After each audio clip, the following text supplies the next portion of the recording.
कहानी शुरू होती है सोल के एक छोटे से बेसमेंट जैसे अपार्टमेंट में, जहां किम फैमिली अपनी जिंदगी को किसी तरह सर्वाइव कर रही होती है। इस फैमिली में है फादर कीटेक, मदर चुंगसुक, बेटा कीवू और बेटी कीजंग। पैसे की इतनी कमी होती है कि ये लोग पिज्जा बॉक्सेस फोल्ड करके गुजारा करते हैं, लेकिन फिर भी बिल्स और खर्चा मैनेज नहीं होता। हालात इतने बुरे हैं कि फ्री वाईफाई ढूंढने के लिए बाथरूम की खिड़की के पास फोन पकड़ के खड़े होते हैं। कभी जानबूझकर खिड़की खुली छोड़ देते हैं ताकि गवर्नमेंट का पेस्टिसाइड स्प्रे अंदर आ जाए, कीड़े मर जाए, भले ही उन्हें खुद जहरीली हवा में सांस लेनी पड़े। एक दिन कीवू का यूनिवर्सिटी फ्रेंड उनके घर आता है। वो जाने से पहले कीवू को एक हैवी सा स्टोन देता है, जिसे लोग स्कॉलर स्टोन कहते हैं। माना जाता है कि जिसके पास ये स्टोन होता है उसकी जिंदगी में वेल्थ और प्रॉस्पेरिटी आती है। बैठक के दौरान कीवू अपनी फाइनेंशियल प्रॉब्लम्स बताता है। तब उसका फ्रेंड कहता है कि वो अब्रॉड जा रहा है और जिस अमीर फैमिली की बेटी को वो इंग्लिश ट्यूशन देता था, अब कीवू उसकी जगह पढ़ाने जा सकता है। कीवू हेजिटेट करता है, कहता है मेरे पास तो प्रॉपर यूनिवर्सिटी डिग्री भी नहीं है, वो लोग मुझे क्यों हायर करेंगे। फ्रेंड मुस्कुराकर जवाब देता है, कहता है आर्मी सर्विस और मल्टीपल एंट्रेंस एग्जाम्स की वजह से तुम्हारी इंग्लिश स्ट्रांग है और तुम्हारी बहन कीजंग फोटोशॉप एक्सपर्ट है, वो एक फेक यूनिवर्सिटी सर्टिफिकेट बना देगी। और फिर वो लाइन बोलता है जो पूरी मूवी का टोन सेट कर देती है। वो लोग बहुत सिंपल है, डॉक्यूमेंट्स को ज़्यादा डीपली चेक नहीं करते। यहीं से शुरू होता है एक ऐसा गेम जहां पॉवर्टी और प्रिविलेज के बीच की लाइन धीरे धीरे ब्लर होने लगती है। इसीलिए उसका फ्रेंड कहता है बस मेरी रिकमेंडेशन काफी होगी। फेक डिग्री और सारे डॉक्यूमेंट्स तैयार होने के बाद कीवू अपने बेस्ट कपड़े पहनकर एक दिन पाक फैमिली के घर इंटरव्यू के लिए जाता है। ये घर शहर के एक फैंसी एरिया में होता है, बहुत बड़ा, मॉडर्न और बिल्कुल अलग दुनिया का लगता है। पाक फैमिली में भी 4 लोग होते हैं, फादर मिस्टर पाक, मदर योनक्यो जिसे सब मिसेस पाक के नाम से जानते हैं, उनकी बेटी डाहे और छोटा बेटा डासोंग। इस घर में एक पुरानी मेड भी होती है जिसका नाम मुनग्वांग होता है। मिसेस पाक कीवू का इंटरव्यू लेती हैं। जैसे कीवू ने सोचा था, वो डॉक्यूमेंट्स को ज्यादा सीरियसली चेक ही नहीं करती और उसके फ्रेंड की बात पर इजीली ट्रस्ट कर लेती हैं। कीवू एक डेमो क्लास देता है जिसमें मिसेस पाक खुद पास बैठकर देखती है कि क्या ये लड़का सच में इंग्लिश पढ़ा सकता है या नहीं। क्लास के बाद वो सेटिस्फाइड हो जाती हैं और कीवू को तुरंत जॉब दे देती हैं, वो भी अच्छी सैलरी के साथ। उसी दिन कीवू की मुलाकात डाहे के छोटे भाई डासोंग से होती है। डासोंग स्काउट्स ज्वाइन कर चुका होता है और इंडियंस बनने का बहुत शौकीन होता है, फेदर्स, टेंट्स, फायर, सब कुछ। कीवू भी कभी स्काउट्स का हिस्सा रह चुका होता है, इसीलिए वो डासोंग की इंटरेस्ट को तुरंत समझ जाता है। मिसेस पाक जब अपने बेटे की ड्राइंग्स दिखाती हैं तो कीवू उन स्केचेस को इस तरह डिस्क्राइब करता है जैसे वो कोई डीप साइकोलॉजिकल आर्टवर्क हो। मिसेस पाक बहुत इम्प्रेस हो जाती हैं। वो बताती हैं कि उन्हें अपने बेटे के लिए एक न्यू आर्ट टीचर चाहिए, क्योंकि अब तक कोई भी टीचर 1 महीने से ज्यादा टिक नहीं पाया। यही कीवू के दिमाग में एक और प्लान क्लिक करता है। वो कैजुअली सजेस्ट करता है कि उसकी कजिन की फ्रेंड जेसिका है, एक बहुत टैलेंटेड और प्रोफेशनल आर्ट थेरेपिस्ट। हकीकत में वो अपनी ही बहन कीजुंग के बारे में बात कर रहा होता है। मिसेस पाक बिना ज्यादा सोचे मान जाती हैं। अगले दिन कीवू इंटरव्यू के लिए अपनी बहन को ले आता है और उसे जेसिका के नाम से इंट्रोड्यूस करवाता है। वो जानबूझकर असली नाम नहीं बताता ताकि किसी को भी शक ना हो कि दोनों आपस में बहन भाई हैं। जब मिसेस पाक जेसिका से बात कर रही होती हैं, उसी वक्त कीवू डाहे को ट्यूशन दे रहा होता है। डाहे अंदर ही अंदर जेलस फील करती है, क्योंकि उसे लगता है कि ये आर्ट टीचर शायद कीवू बे गर्लफ्रेंड है। बाद में कीवू उसे समझाता है कि जेसिका सिर्फ एक टीचर है, उसके साथ कोई इमोशनल कनेक्शन नहीं है। डाहे मान जाती है और दोनों एक दूसरे के करीब आ जाते हैं। दूसरी तरफ कीजुंग अपनी इंटेलिजेंस और कॉन्फिडेंस का फुल यूज करती है और मिसेस पाक को कन्विंस कर लेती है कि डासोंग के बिहेवियर और ड्राइंग्स एक्चुअली साइकोलॉजिकल ट्रॉमा का साइन है। और इसी तरह किम फैमिली का एक और मेंबर पाक फैमिली के घर के अंदर घुस चुका होता है। अपने फुल कॉन्फिडेंस के साथ कीजंग मिसेस पाक को कन्विंस कर लेती है कि डासोंग को 1-on-1 ट्यूशन की जरूरत है। क्लास खत्म होने के बाद मिसेस पाक ये देखकर हैरान रह जाती हैं कि डासोंग पहले से ज्यादा काम और डिसिप्लिन लग रहा है। फिर कीजंग उसकी पेंटिंग्स दिखाते हुए बताती है कि इन ड्राइंग्स में छुपे हुए symbols actually deep psychological trauma की तरफ इशारा करते हैं। वो ये भी मेंशन करती है कि फर्स्ट ग्रेड में डासोंग के साथ एक मिस्टीरियस इंसिडेंट हुआ था जिसने उसके दिमाग पर गहरा असर छोड़ा। ये सब सुनकर मिसेस पाक बिल्कुल कन्विंस हो जाती हैं और बिना किसी डाउट के कीजंग को जॉब पर रख लेती हैं। शाम को कीजंग की मुलाकात घर के मालिक मिस्टर पार्क से होती है। लेट हो चुका होता है, इसीलिए मिस्टर पार्क अपने ड्राइवर को कहते हैं कि कीजंग को घर छोड़ दें। कार में बैठते ही कीजंग के दिमाग में एक और डेंजरस आइडिया क्लिक करता है। वो चुपके से अपना अंडरवेयर निकालकर कार की सीट के नीचे छुपा देती है। फिर ड्राइवर से कहती है कि उसे किसी से मिलना है, इसीलिए उसे सिर्फ मेट्रो स्टेशन तक ड्रॉप कर दे। इस बीच किम फैमिली अपनी नई सैलरीज की वजह से थोड़ा बेटर खाना खाने लगती है और साथ ही अपनी नेक्स्ट मूव प्लान कर रही होती है। कुछ दिन बाद मिस्टर पार्क को कार में वो छुपा हुआ अंडरवेयर मिल जाता है। उन्हें तुरंत शक हो जाता है कि ड्राइवर शायद चोरी छिपे कार में अपनी गर्लफ्रेंड्स लाता है। मिस्टर पार्क को लगता है कि कोई भी सेंसिबल इंसान अपनी कार में अंडरवेयर भूल ही नहीं सकता। उनका डाउट और गहरा हो जाता है और वो सोचने लगते हैं कि शायद ड्राइवर सिर्फ अफेयर ही नहीं बल्कि ड्रग्स भी यूज करता है। ये बात वो अपनी बीवी मिसेस पार्क से डिस्कस करते हैं। जबकि जंग ट्यूशन के बाद निकल रही होती है, मिसेस पार्क उसे रोक लेती हैं और उस रात के बारे में पूछती हैं जब ड्राइवर ने उसे ड्रॉप किया था। यहीं की जंग मौके का पूरा फायदा उठाती है। वो बताती है कि ड्राइवर ने जबरदस्ती उसे घर छोड़ने की कोशिश की, जबकि उसने सिर्फ स्टेशन तक ड्रॉप करने को कहा था। ये सुनकर मिसेस पार्क डिसाइड कर लेती हैं कि ड्राइवर को किसी न किसी बहाने जॉब से निकाल दिया जाएगा। तब की जंग शांति से सजेस्ट करती है कि एक मैच्योर और एक्सपीरियंस ड्राइवर ज्यादा ट्रस्टवर्दी होता है। फिर वो अपने अंकल के पुराने ड्राइवर का नाम रेकमेंड करती है और वो ड्राइवर कोई और नहीं होता बल्कि उसका अपना बाप कीटेक, जो पहले भी एक टाइम पर प्रोफेशनल ड्राइवर रह चुका होता है। इस तरह किम फैमिली का एक और मेंबर पार्क फैमिली के घर के और ज्यादा करीब आ जाता है। फिर मिस्टर पार्क कीटेक का ड्राइविंग टेस्ट लेता है। कीटेक अपनी परफेक्ट मैनर्स और शहर की स्ट्रॉन्ग नॉलेज से मिस्टर पार्क को तुरंत इम्प्रेस कर देता है। बिना जीपीएस के ही वो हर रोड कॉन्फिडेंटली पकड़ लेता है, जिससे मिस्टर पार्क को समझ आ जाता है कि ये बंदा वाकई हाईली एक्सपीरियंस्ड है। उसकी ड्राइविंग इतनी स्मूथ होती है कि शार्प टर्न्स पर भी मिस्टर पार्क के हाथ की कॉफी का एक ड्रॉप तक नहीं गिरता। बस फिर क्या, मिस्टर पार्क बिना किसी हेजिटेशन के वहीं कीटेक को जॉब पर रख लेता है। अब किम फैमिली के तीनों मेंबर्स पार्क हाउस में काम कर रहे होते हैं, लेकिन एक दूसरे को बिल्कुल अनजान बनाकर, ताकि पार्क फैमिली को जरा सा भी शक ना हो कि ये सब एक ही फैमिली से बिलोंग करते हैं। अब चारों मिलकर अपना सबसे मुश्किल प्लान बनाते हैं, घर की मेड मूनग्वांग को निकालना और उसकी जगह अपनी माँ चुंगसूक को सेट करना। प्रॉब्लम ये होती है कि मूनग्वांग सिर्फ जिद्दी ही नहीं बल्कि काफी क्लेवर भी है और वो इस घर में पिछले ओनर्स के टाइम से काम कर रही होती है, इसलिए इसे निकालना बिल्कुल इजी नहीं होता। किम फैमिली को एक और डेंजरसली स्मार्ट ट्रिक की जरूरत होती है। एक दिन क्यू दासोंग से बात करते हुए ये जान लेता है कि घर में पीच लाना स्ट्रिक्टली फॉरबिडन है, क्योंकि मूनग्वांग को पीच से सिवियर एलर्जी है। ये सुनते ही क्यू और कीजंग का दिमाग एक साथ क्लिक करता है। जब मूनग्वांग का ध्यान नहीं होता, वो चुपके से उस पर पीच पाउडर छिड़क देते हैं। एलर्जी ट्रिगर हो जाती है, उसे जोर जोर से खांसी आने लगती है और बात हॉस्पिटल तक पहुंच जाती है। जब मूनग्वांग हॉस्पिटल में होती है, कीटेक भी वहां पहुंचता है और मौका देखकर एक क्लेवर सेल्फी ले लेता है, जिसमें बैकग्राउंड में मूनग्वांग खांसती हुई नजर आती है। बाद में कीटेक ये फोटो मिसेस पार्क को दिखाता है और कैजुअली ये भी कह देता है कि उसने मूनग्वांग को टीबी के बारे में बात करते हुए सुना था। शुरू में मिसेस पार्क इस बात पर पूरा बिलीव नहीं करती। तब कीटेक क्वाइटली अपनी बेटी कीजंग को मैसेज भेजता है, हम 3 मिनट में घर पहुंच रहे हैं। मैसेज देखते ही कीजंग तुरंत एक्शन में आ जाती है। वो फिर से मूनग्वांग पर पीच पाउडर डाल देती है और उसकी खांसी दोबारा शुरू हो जाती है। इसी मोमेंट पर मिसेस पार्क भी वहां आ जाती हैं। मूनग्वांग खांसी के दौरान एक टिश्यू यूज करती है और उसे डस्टबिन में फेंक देती है। बस यहीं से गेम और डार्क हो जाता है। कीटेक डस्टबिन के पास जाता है, उस टिश्यू पर केचप गिरा देता है और मिसेस पार्क को दिखाता है। ये देखकर मिसेस पार्क को पूरा यकीन हो जाता है कि मूनग्वांग वाकई किसी सीरियस डिजीज से सफर कर रही है। मिसेस पार्क को पूरा यकीन हो जाता है कि मूनग्वांग को टीबी है और क्योंकि वो घर में किसी भी बीमार एम्प्लॉय को रखने से बहुत डरती हैं, वो कीटेक से वादा लेती हैं कि वो इस बात का जिक्र मिस्टर पार्क से बिल्कुल नहीं करेगा। फिर एक सिंपल सा बहाना बनाकर मिसेस पार्क मूनग्वांग को जॉब से निकाल देती हैं और मिस्टर पार्क को ये कहकर समझा देती हैं कि मूनग्वांग ने खुद ही नौकरी छोड़ दी है। अब मिस्टर पार्क को घर के खाने और सफाई की टेंशन होने लगती है। ये देखकर कीटेक उन्हें एक प्रेस्टीजियस एजेंसी का विजिटिंग कार्ड देता है और कहता है कि ये एजेंसी ट्रेंड और ट्रस्टवर्दी स्टाफ प्रोवाइड करती है। लेकिन असल में ये भी किम फैमिली की एक और स्मार्ट चाल होती है। कार्ड पर जो फोन नंबर होता है वो कीजंग ने इसी प्लान के लिए पहले से ही अरेंज किया होता है। जब मिसेस पार्क उस नंबर पर कॉल करती हैं, कीजंग एक प्रोफेशनल सेक्रेटरी की तरह बात करती है। डॉक्यूमेंट्स, प्रोसेस, वेरिफिकेशन सब कुछ इतना इतना रियल लगता है कि मिसेस पार्क को कोई शक ही नहीं होता। आखिरकार चुंग सुक को न्यू हाउसकीपर के तौर पर हायर कर लिया जाता है।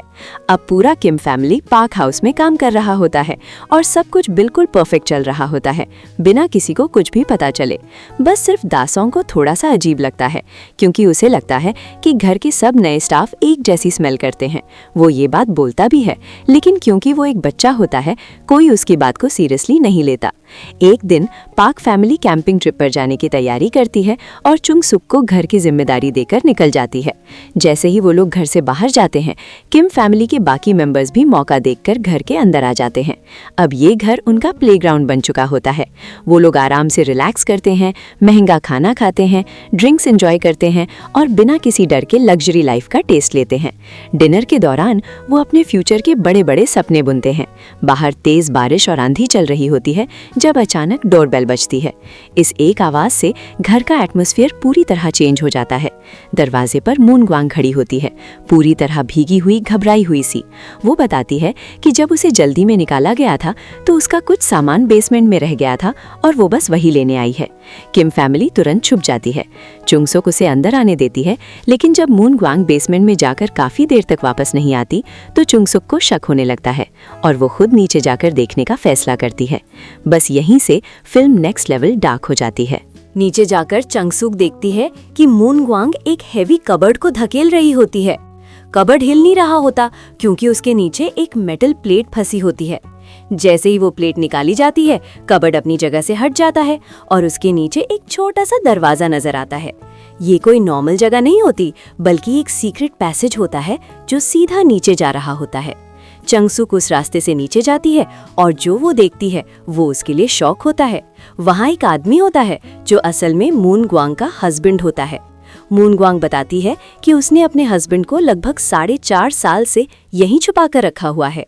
उस पर बहुत ज्यादा लोन होता है और अगर वो पैसा वापस ना करे तो लोन शार्क्स उसे जान से मार सकते हैं। जब पहले ओनर्स घर बेचकर चले गए थे, तब मून ग्वांग ने इस बंकर को यूज करते हुए अपने हस्बैंड को यहीं छुपा दिया था। पार्क फैमिली को कभी भी इस सीक्रेट बंकर का कोई आइडिया ही नहीं था। मून ग्वांग चंगसुक से रिक्वेस्ट करती है कि वो हफ्ते में सिर्फ एक बार उसके हस्बैंड को खाना दे दिया करे और बदले में वो उसे पैसे देगी, लेकिन चंगसुक साफ इनकार कर देती है और पुलिस को कॉल करने लगती है। ये देखकर मून ग्वांग रो रो कर मिन्नतें करने लगती है। इसी दौरान ऊपर छुपे हुए किम फैमिली के मेंबर्स में से किसी का पांव स्लिप हो जाता है और तीनों सीधा नीचे गिर जाते हैं। अब सच पूरी तरह सामने आ चुका होता है। इस मौके का फायदा उठाते हुए मून ग्वांग तुरंत अपना मोबाइल निकालती है और वीडियो रिकॉर्ड करना शुरू कर देती है। रिकॉर्डिंग में किम फैमिली के सब मेंबर्स एक दूसरे को फैमिली नेम से बुला रहे होते हैं। उनकी पूरी चाल पकड़ी जा चुकी होती है। मून ग्वांग उन्हें धमकी देने लगती है कि अगर उसने ये वीडियो मिसेस पार्क को दिखा दिया तो सब कुछ बर्बाद हो जाएगा। चंगसुक उसके सामने गिड़गिड़ाने लगती है। उसके बाद सब लोग ऊपर जाते हैं। किम फैमिली को हाथ ऊपर करके झुककर बैठने पर मजबूर कर दिया जाता है, जबकि मून ग्वांग और उसका हस्बैंड घर का आराम एंजॉय करने लगते हैं। लेकिन अचानक किम फैमिली के चारों मेंबर्स उन दोनों पर हमला कर देते हैं। मोबाइल छीन लिया जाता है और वीडियो तुरंत डिलीट कर दी जाती है। सबके बीच वायलेंट फाइट शुरू हो जाती है और तभी अचानक घर का टेलीफोन बजता है। चंगसुक फोन उठाती है और लाइन पर मिसेस पार्क होती हैं। वो बताती है कि तेज बारिश की वजह से कैंपिंग ट्रिप कैंसिल हो गई है और वो लोग जल्दी घर वापस आ रहे हैं। वो चंगसुक को तुरंत डिनर रेडी करने को कहती हैं। जैसे ही कॉल कट होती है, पूरा किम फैमिली पैनिक मोड में आ जाता है। चंगसुक जल्दी जल्दी खाना बनाना शुरू करती है, जबकि कीटेक मून ग्वांग के हस्बैंड गेन सैक को घसीटकर दोबारा बेसमेंट में ले जाता है। बस यहीं से फिल्म का टोन बिल्कुल डार्क और ब्रूटल हो जाता है। कीटेक गुनसे को वहां बांध देता है, जबकि कीजंग जल्दी जल्दी कूड़ा करकट और फर्नीचर टेबल के नीचे छुपाने लगती है। उसके बाद कीटेक बेहोश मून ग्वांग को भी घसीटकर बेसमेंट में ले जाता है और ऊपर आकर उसकी डायरी वापस अपनी जगह रख देता है। तभी अचानक पार्क फैमिली घर पहुंच जाती है। घबराकर कीवू डाही के बेड के नीचे छुप जाता है और कीजंग टेबल के नीचे रोल हो जाती है। बेसमेंट में मून ग्वांग को होश आता है और वो भागने की कोशिश करती है, लेकिन चंगसुक उसे जोर से धक्का देकर फिर से नीचे गिरा देती है। उसका सर सीढ़ियों से जोर से टकराता है और वो दोबारा बेहोश हो जाती है। कीटेक उसके बेजान जिस्म को घसीटकर उसी जगह ले जाता है जहां उसका हस्बैंड पहले से बंधा होता है। गुनसे दीवार पर लगे लाइट स्विच से अपना सर मार रहा होता है, साथ ही वॉल पर चिपकाए हुए मोर्स कोड गाइड को फॉलो कर रहा होता है। क्योंकि दासोंग एक स्काउट है, गुनसे को उम्मीद होती है कि एक दिन वो उसके मोर्स कोड मैसेजेस समझ लेगा। लेकिन कीटेक को ये ख्याल बिल्कुल ही बेकार लगता है। वो गुनसे को एक पाइप से और मजबूत बांध देता है और वहां से चला जाता है। ऊपर डिनर के दौरान मिसेस पार्क चुंगसुक से दासोंग के पहले ग्रेड के एक ट्रॉमेटिक इंसिडेंट के बारे में बात करती है। वो बताती हैं कि एक रात दासोंग अपना बर्थडे केक चुराने चुपके से किचन में आया था, लेकिन तभी उसने बेसमेंट से एक भूत को निकलते देखा। असल में वो भूत गुनसे ही था। इस खौफनाक सीन ने दासोंग को इतना हिला दिया कि उसे सीजर्स आने लगे और उसके मुंह से फोम निकलने लगा। इसी वजह से तब से वो थेरेपी पर जा रहा है और उसके पेरेंट्स हर साल उसके बर्थडे पर घर से बाहर रहते हैं।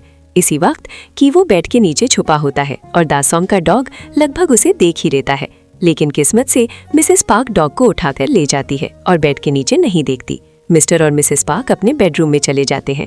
तब कीवू और कीटेक चुपके से लिविंग रूम में आते हैं ताकि कीजंग को ढूंढकर वहां से निकल सके। लेकिन अचानक दासोंग जोर से चिल्लाता है और सीढ़ियों से नीचे आ जाता है। घबराकर तीनों लिविंग रूम की टेबल के नीचे छुप जाते हैं और बस इंतजार करते रहते हैं। दासोंग तेज बारिश के बावजूद गार्डन में कैंपिंग करना चाहता है और उसके पेरेंट्स उसे इजाजत दे देते हैं। वो दोनों उसे देखने के लिए लिविंग रूम के सोफा पर सोने का फैसला करते हैं। अब किम फैमिली मजबूरन टेबल के नीचे छुपकर पार्क कपल की बातें सुन रही होती है। टेबल के नीचे छुपे हुए किम फैमिली को पार्क कपल की बातें सुननी पड़ती हैं, जहां वो उनके बॉडी स्मेल को लेकर कंप्लेन कर रहे होते हैं। ये बात कीटेक के लिए अंदर तक चुप जाती है। आखिर जब पार्क कपल गहरी नींद में चले जाते हैं, तब किम फैमिली धीरे धीरे टेबल के नीचे से निकलता है और बिना आवाज किए घर छोड़कर भाग जाता है। बाहर मूसलाधार बारिश हो रही होती है और वो सब भीगते हुए अपनी बस्ती की तरफ दौड़ते हैं। लेकिन वहाँ का मंजर और भी ज्यादा भयानक होता है। पूरा एरिया सुअर के गंदे पानी से डूब चुका होता है।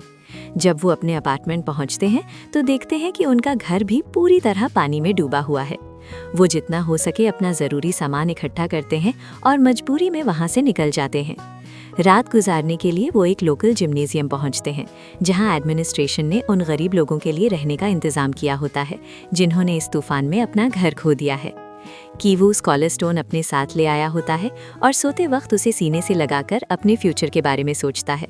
उसे महसूस होता है कि उनके फैमिली की कंडीशन कितनी बुरी हो चुकी है और उसे किसी भी सोल्यूशन की कोई उम्मीद नहीं आती। इसी दौरान बंकर में मून ग्वांग सिर पर लगी चोट की वजह से मर जाती है और ग्यून से लाइट्स का यूज करके मॉर्स कोड के जरिए मदद मांगने की कोशिश करता है। दासोंग उसे देखता है और उसका कोड पढ़ने की कोशिश करता है, लेकिन कुछ समझ नहीं पाता क्योंकि ग्यून से ठीक तरीके से कोड लिख ही नहीं पा रहा होता। वो बस अपने माथे से खून बहा रहा होता है। अगला दिन आता है और मिसेस पार्क अचानक दासोंग के बर्थडे के लिए एक बड़ी पार्टी रखने का फैसला करती हैं। चुंगसुक को बाहर जाकर खाना बनाना होता है और टेबल्स तैयार करनी होती हैं। कीटेक को पार्क कपल को गाड़ी में बिठाकर पार्टी का सामान खरीदने ले जाना होता है। गाड़ी में बैठकर मिसेस पार्क अपनी नाक पर हाथ रख लेती हैं क्योंकि उन्हें ड्राइवर कीटेक से एक अजीब सी स्मेल आ रही होती है। ये देखकर कीटेक का दिल अंदर से टूट जाता है। वहीं कीजुंग और कीवू को अपनी स्मार्ट समझदार टीचर वाली इमेज बनाए रखनी होती है क्योंकि उन्हें इस पार्टी में खास मेहमान के तौर पर बुलाया गया होता है। सबको अपना असली दर्द और गम चेहरे के पीछे छुपाकर मुस्कुराना पड़ता है, जबकि अंदर से वो सब बिल्कुल टूट चुके होते हैं। पार्टी के दौरान मिस्टर पार्क और कीटेक इंडियन कॉस्ट्यूम जैसे कपड़े पहनते हैं क्योंकि वो दासोंग के लिए एक छोटा सा ड्रामा प्लान कर रहे होते हैं ताकि वो अपना केक जीत सकें। और कुछ ही वक्त बाद ये पार्टी एक ऐसे मोड़ पर पहुंचने वाली होती है जहां से सब कुछ हमेशा के लिए बदलने वाला होता है। पार्टी के बाद कीवू स्कॉलर स्टोन उठाकर बेसमेंट की तरफ जाता है। वहाँ ग्यून से, जो किसी तरह खुद को छुड़ा चुका होता है, अचानक कीवू पर हमला कर देता है। वो उसके गले में रस्सी डालकर उसे भागने से रोकता है और फिर पत्थर से वार करके उसे बेहोश कर देता है। इसके बाद ग्यून से बंकर से बाहर निकलता है, किचन से एक नाइफ उठाता है और गार्डन में चल रही बर्थडे पार्टी की तरफ बढ़ता है मून ग्वांग का बदला लेने के लिए। वो कीचुंग पर हमला कर देता है। जैसे ही दासोंग ये सब देखता है, उसे फिर से दौरा पड़ जाता है। वहीं दाहे कीवू के बेहोश जिस्म को उठाकर बाहर ले जाती है ताकि किसी से मदद मांग सके। कीटेक अपनी बेटी के पास पहुंचता है और उसके जख्म से खून रोकने की कोशिश करता है। इसी बीच चुंगसुक ग्यून से पर हमला करके उसे हमेशा के लिए रोक देती है, लेकिन मिस्टर पार्क को अपने किसी एम्प्लॉय की कोई परवाह नहीं होती। उसे बस अपने बेटे को हॉस्पिटल ले जाना होता है। वो कीटेक को गाड़ी निकालने को कहता है, लेकिन कीटेक अपनी फैमिली को इस हालत में छोड़ना नहीं चाहता। वो गाड़ी की चाबियां मिस्टर पार्क की तरफ फेंक देता है ताकि वो खुद ले सके। चाबियां घास में गिर जाती हैं और उसी वक्त ग्यून से उनके पास गिर पड़ता है। मिस्टर पार्क चाबियां उठाते हुए भी उस जिस्म को हटाते वक्त अपनी नाक ढक लेता है और बस ये एक छोटी सी हरकत कीटेक के अंदर जमा हुआ सारा गुस्सा बाहर निकाल देती है। वो नाइफ उठाता है और मिस्टर पार्क पर वार कर देता है, फिर वहां से भाग जाता है।